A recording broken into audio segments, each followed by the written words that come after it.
안녕하세요. 트레이딩룸의 카도입니다. 오랜만입니다. 오늘 제가 갑자기 왜 또 오랜만에 영상을 들고 왔느냐, 아주 심플합니다. 어제 FOMC가 있었고 제가 여러분들한테 별도의 브리핑을 못 드렸기 때문에 아직, 그래서 브리핑을 좀 드리려고 가지고 왔어요. 그래서 어제의 FOMC에 대한 이벤트 결과에 대해서 간단하게 말씀을 드리면, 일단 기본적으로는 우리가 예상한 대로 금리는 동결되었습니다. 뭐 당연히 동결될 거라고 모두가 예상을 했었고, 그리고 금리는 뭐 올릴 수 있는 한도치가 분명히 있는 거니까 뭐 언제까지 올릴지는 모르겠지만 이제 곧 고점이다 라는 게 지금 시장의 컨센서스였고, 실제로 고점이다 라는 시그널들을 보이면서 이제 금리 동결로 마무리가 됐는데, 근데 동결인 거 치고는 시장이 내려버렸다는 거죠. 시장이 1% 가까이, 1% 이상 빠졌습니다. 그럼 이 1% 이상 빠지게 된 이유가 무엇이냐, 그러니까 이 하락, 이 낙폭의 원인이 무엇이냐라는 거를 뜯어봐야겠죠. 일단 뜯어보면은, 일단 분봉으로 보겠습니다. FOMC가, 그러니까 발표가 딱 된 시점이 3시예요. 3시에 하방으로 빅숏이 나온 다음에 쭉 말아 올렸어요. 이때 FOMC가 딱 진행되는 동안은 뭐가 나오냐, 점도표라는 게 나옵니다. 그래서 FOMC는 일단 동결이다 라는 걸 사람들이 딱 듣자마자 이거 사야 되나? 라고 이제 고민을 하고 있는 과정에서 점도표가 발표가 되는 거죠. 근데 점도표가 발표되면서 점도표는 어떻게 나왔냐, 일단 2024, 그러니까 내년 점도표가 약간 위에 있어요. 점도표라는 게 어떻게 생겼냐, 이렇게 생긴 것이 점도표입니다. 그러니까 연준 위원들이 지금 현재 금리와 앞으로의 금리에 대해서 어떻게 생각하고 있는지 요거를 나타내는 게 점도표예요. 그래서 보시면 뭐 적당한 금융 정책, 그러니까 뭐 어떤 정책이 적당한 금융 정책이고, 그리고 그래서 펀드 레이트, 그러니까 이자율, 금리는 어디로 결정이 돼야 되느냐, 이거에 대한 내용인데, 일단 뭐가 문제냐, 지금 그럼 뭐가 사람들이 거슬리게 하냐, 일단 얘는 누군지 사람들이 다 압니다. 그리고 이게 문제예요. 이게 원래 24년 점도표가 이거보다 더 낮았어요. 근데 이 점도표가 살짝 올라왔다라는 겁니다. 점도표가 살짝 올라오면 도대체 뭐가 문제인데, 결국 금리를 내년에 한 번 내릴 걸, 그러니까 2번 내릴 걸 한 번으로 줄이겠다라는 뜻이고요. 뭐 3번 내릴 거면 2번으로 줄이겠다는 뜻이에요. 그러니까 금리를 올해 최종 금리가 어딘지 모르니까 내년 금리가 결국은 덜 떨어질 것이다. 그러니까 금리가 우리가 생각하는 것보다 좀 높을 수 있다라는 전망 때문에 그렇고요. 그런데 그럼에도 불구하고 결국 금리 이슈에도 불구하고 나스닥은 살짝 소폭 반등을 했었는데, 자, 이 시점에서 이제 파월이 등장을 합니다. 3시 반에 이제 파월이 등장을 했는데, 요즘 파월이 넥타이를, 이 양반이 이제 넥타이를 파란색 아니면 원래 빨간색을 입고 메고 나왔거든요. 근데 이러니까 사람들이 야, 이거 시그널 아니야? 라는 생각이 들면서 이제 파란색 넥타이를 메고 나오면 떨어지고 빨간색 넥타이를 메고 나오면 올라갑니다. 그러니까 이제 파월이 머리를 굴려요. 이제 보라색 메고 나와야겠다. 그래서 파월이 언제부턴가는 보라색 넥타이를 메고 나왔는데, 오늘 한 이야기들이 굉장히 호키시했어요. 그러니까 모든 사람들이 예상했던 이번 FOMC는 다소 도비시한, 그러니까 좀 더 비둘기파적인 연준의 발언들을 기대를 했는데, 연준의 발언이 너무 강경했던 거예요.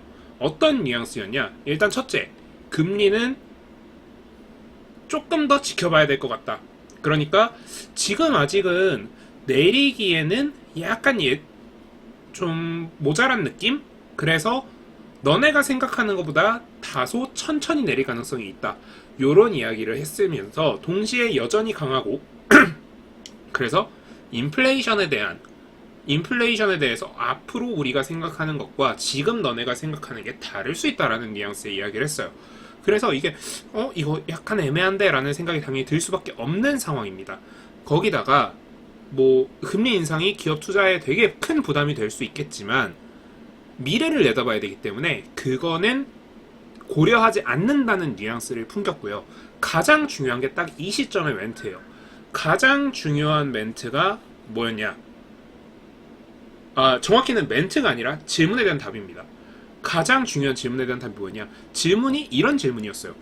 아니, 지금 너네가 금융 정책을 하는 데 있어서 너네가 뭔가를 하려고만 하면 시장이 무너지더라.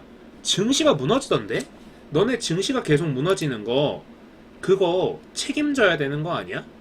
그러니까 실제 기준금리가 조금 올라갈 수도 있어. 근데 너네가 지금 계속 이야기하는 것들은 연착륙이 가능하다는 뉘앙스를 계속 풍겼고, 그 상태에서 지금 시장이 무너지는 거 너네가 책임져야 되는 거 아니야? 라는 뉘앙스의 질문을 했어요. 그러니까 파월이 한 말이 뭐였냐? 우리는 단 한 번도 연착륙을 확신한 적이 없다는 이야기를 했습니다. 결국 무슨 뜻이냐면 연착륙은 우리의 최종 목표가 아니고, 경제의 연착륙보다 더 중요한 것은 시장의 안정화. 그러니까 결국은 이거죠. 야, 너네 지금 뭐 기준금리 뭐 어떻고 그거 다 중요한데, 가장 중요한 건 시장이 지금 이미 빠져있고 뭐고, 이것보다 인플레이션을 완전히 안정화를 시켜서 시장이 다시 성장할 수 있는 기틀을 만드는 게 중요하다는 말을 했습니다.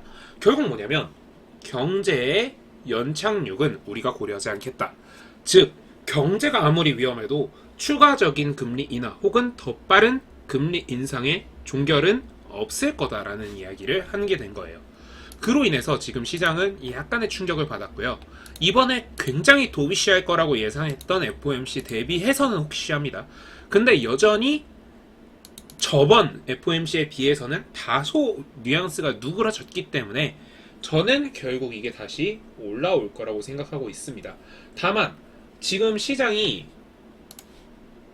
일본 기준으로 봤을 때 여기 이 하단부까지 지금 여전히 여력이 남아 있어요. 그래서 여기서 공격적으로 매수를 해야도 되느냐? 그거는 약간 아이러니합니다. 근데 다만 제 생각에 내일 오전에 개장을 하자마자 여기서 약간의 반등을 주고 시장을 이끌어 나가지 않을까. 그래서 우리나라 시장도 초기에는 장이 조금 안 좋았다가 결국은 장이 회복하는 식으로 마무리가 되지 않을까라고 생각을 하고 있습니다. 전체적으로 핀비즈를 봐도 오늘 주요 빅테크 기업들이 대부분 하락했고요. 그에 비해서 암호화폐, 비트코인이라던가 이더리움, 그리고 그 외에 기타 알트코인들 모두 그래도 어느 정도 반등하는 그림들을 보여주면서 크게 뭐 나쁘지 않은 상황이다라고 생각하시면 될 것 같습니다. 다만 뭐 당연히 이 나스닥 시장보다 더 빨리 움직이는, 더 크게 움직이는 친구 중에 하나가 채권이에요. 전체 미국 국채를 보면 지금 10년물이 또 고점을 찍었습니다. 10년물이 다시 한번 신고가를 갱신하면서 국채 가격은 계속 상승하는 모습을 보이고 있고요. 그러니까 국채 금리는 계속 상승하는 모습을 보이고 있고요. 가격은 하락했겠죠. 그러니까 여러분들한테 여전히 시험에 들게 하고 있는 상황이다 정도로 이해하시면 될 것 같습니다. 그래서 시장 분위기는 여러분들이 조금 더 공격적으로 투자를 해도 되느냐, 혹은 공격적으로 투자하면 안 되는 것이냐, 요거에 대해서는 약간 뭐 논란의 여지가 있겠으나 저는 오늘 장 후반부터는 시장이 좋지 않을까? 그래서 장 초반보다는 장 후반에 좀 더 집중하셨으면 좋겠다라는 뉘앙스의 워딩을 담아서 여러분들께 영상을 하나 올려드리겠습니다. 그래서 뭐 오늘 저는 이 정도 시장 말씀드리는 걸로 충분하지 않나, 이렇게 마무리하겠습니다. 그리고 개인적으로는 저는 로보테마나 그리고 뭐 바이오 쪽은 이번에 조금 크게 하락해 준다면 땡큐 하면서 매수해볼 만한 포인트가 될 거라고 생각합니다. 네, 그래서 오늘 영상은 여기서 마무리하도록 하겠습니다. 지금까지 트레이딩룸의 카도였고요. 종종 이런 영상이라던가 뭐 다른 뉘앙스의 영상이라도 제가 여러분들께 찾아뵐 수 있으면 찾아뵙도록 하겠습니다. 네, 감사합니다. 좋은 하루 되시고 오늘 성투하세요.